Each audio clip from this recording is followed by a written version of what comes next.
அண்மை செய்தி. சென்னை தலைமை செயலகத்தில் சபாநாயகருடன் சி.வி. சண்முகம் ஆதரவு சட்டமன்ற உறுப்பினர்கள் சந்தித்து வருகிறார்கள். அண்மை செய்தியில் பார்த்து வருகிறோம். சென்னை தலைமை செயலகத்தில் சபாநாயகருடன் சி.வி. சண்முகம் ஆதரவு சட்டமன்ற உறுப்பினர்கள் சந்திப்பு நடைபெற்று வருகிறது.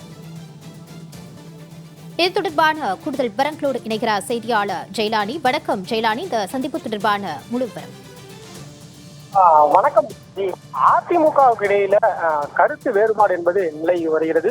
குறிப்பாக அதிமுகவில் போட்டியிட்டு வெற்றி பெற்ற 47 சட்டமன்ற உறுப்பினர்கள்ல 25 நபர்கள் எஸ்பி வேலுமணி தலைமையிலான அணியாகவும் 22 சட்டமன்ற உறுப்பினர்கள் எடப்பாடி தலைமையிலான அணியிலும் ஆதரவு தெரிவித்திருந்தார்கள். ஏற்கனவே சட்டப்பேரவையில நம்பிக்கையில்லா தீர்மானத்தின் போதும் கூட இரு அணிகளுமே ஆதரித்தும் எதிர்த்தும் வாக்களித்திருந்தார்கள். 25 பேர் தமிழக வெற்றிக் கழகத்திற்கு ஆதரித்தும் 22 பேர் எடப்பாடி பழனிசாமி தலைமையிலான எதிர்த்தும் வாக்களித்திருந்தார்கள். இந்த நிலையில இரண்டு தரப்பிலையுமே 2 வெவ்வேறு சட்டப்பேரவை குழு தலைவர்களை நியமித்து சபாநாயகரிடம் மனு கொடுத்திருந்தார்கள்.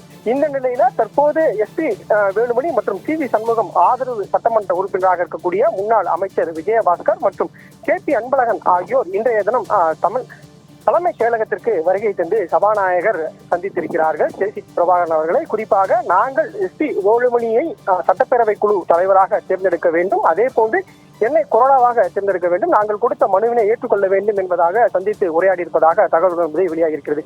குறிப்பாக விஜயபாஸ்கர் தலைமையில அந்த கொரோனா என்பதை நியமிக்கப்படுகிறது. அதாவது எஸ்பி வேலுமணி தலைமையிலான இந்த சட்டமன்ற உறுப்பினர்களுக்காக கொரோனாவாக விஜயபாஸ்கரை நியமித்து ஏற்கனவே கடிதம் கொடுத்திருந்தார்கள். எனவே அந்த அடிப்படையில அவர்தான் ஏற்கனவே சபாநாயகரை சந்தித்து கடிதமும் கொடுத்திருந்தார். இந்த நிலையில இன்று மீண்டும் அவரே வருகை தந்து தான் கொடுத்த மனுவின் அடிப்படையில நடவடிக்கை எடுக்க வேண்டும் என்பதாக சபாநாயகர் கே.சி. பிரபாகரனை சந்தித்து தற்போது தெரிவித்திருப்பதாக அண்மை தகவல் என்பது கிடைத்திருக்கிறது.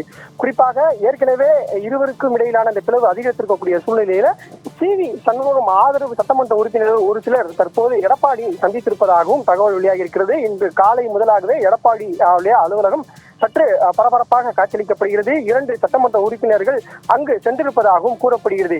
இந்த நிலையில் தற்போது அதிரடி முடிவாக சி.வி. சண்முகம் மற்றும் எஸ்பி வேலுமணி தலைமையிலாக இருக்கக்கூடிய ஆதரவு சட்டமன்ற உறுப்பினர்கள் இன்றைய தினம் சபாநாயகரை சந்தித்திருப்பது மிகவும் முக்கியத்துவம் வாய்ந்ததாக பார்க்கப்பட்டு வருகிறது. மாலதி, ஜெயலானி, தொடர்பான கூடுதல் விவரங்களோடு இணைந்தமைக்கு நன்றி.